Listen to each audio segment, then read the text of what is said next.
Namaste. Welcome to your introduction to Ilona Selke and Living from Vision. People want to know what I've done and where I've come from. And so I'd like to share with you some of my humble beginnings and where I've come to and what I've made possible through diligent exercises, working on myself. I started out just like anybody on planet Earth as a child, and I grew up. I tried to figure out the secret workings of the universe, and I had a vivid imagination. I wanted to read people's thoughts, and I wanted to manifest anything at magical will, just like the genie in my movies that I saw. I wanted to really figure out how she did it.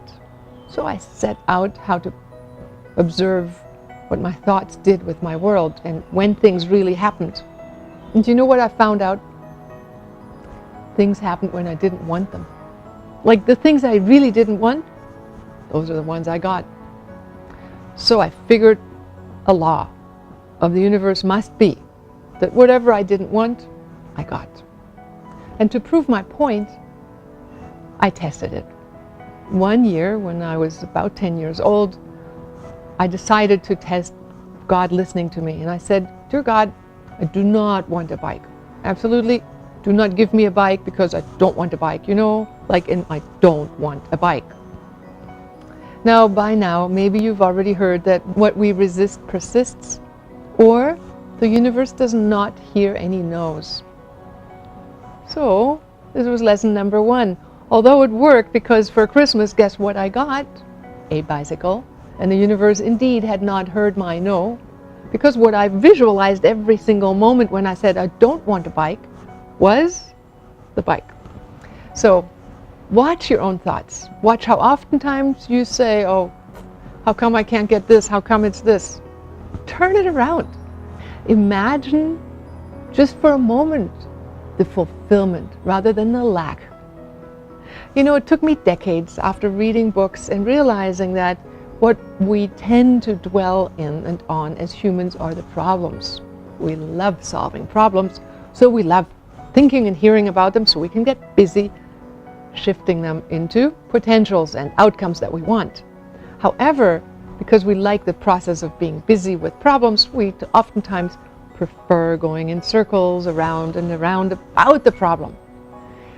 Now, instead of hanging out with problems, I've learned how to hang out with solutions. And it is a different sensation you have to practice to enjoy. Taking responsibility for you being the creator from the inside out is the first step. So I practiced those kinds of steps when I was 17, 18, 19 through books that I read.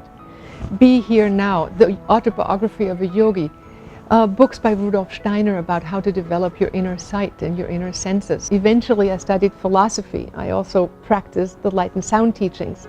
I practiced meditation, and all the components taught me that what we think and focus on is what we get to see.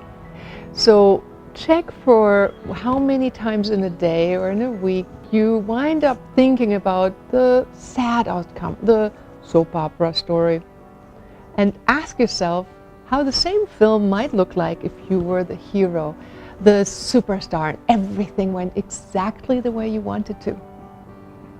Now, when we think about successes, we will run into the very boundaries that hold us where we're at. What would happen if your wildest dreams came true? You can ask yourself that question when you encounter that boundary. But first of all, you have to set the vision at a greater distance. And automatically you will encounter the part of you that says, "But, you know, I'm supposed to be a good girl. I want to please my mom and dad. I want to always do what other people, I want to create harmony. I want to do what other people feel is right, because otherwise I create a lot of havoc and people don't like me." You know, realize what your fundamental fears are, where your fundamental visions are of what you want to create, and learn where your boundaries are. Boundaries we will have. Each and every step of our evolution will have a boundary. However, the boundary that is currently yours will give way to a greater boundary in the future when you start focusing on where you're at. So I did that And actually, in the beginning, I was not very happy. I had met my husband when I was 17, and I loved him, and we loved each other, but things weren't exactly perfect. And although he was the person who bought all my spiritual books and got me involved in reading all of them, he didn't really want to have anything to do with it more than that. It's almost like the universe had sent me a good guardian that said, do this, do that. And when I was 21, I remember going to my spiritual training teacher at a center in Baltimore, Maryland, where meanwhile I had started studying philosophy to find out about God, because I figured that's the most important thing in my life. And I asked him the question of, how can I create a more harmonious, beautiful relationship? And my husband is this, and my husband is that, and my husband doesn't do this. And he said, stop. Imagine what it is that you really want. Focus on what it would feel like if you had that already. Stop blaming the person who came into your life because he fits with you, and just start focusing on where you'd like to be. Imagine your extended, more beautiful future. And then don't tell the universe which face to put on it. Just be in the fulfilled future. And so I did that diligently. Now, Don, who told me that little secret, became my husband. And together we then practiced dreaming our life up. Because this one technique worked and I got a beautiful relationship, I started thinking about anything and everything I could possibly want to become in this lifetime. Now this is the trick.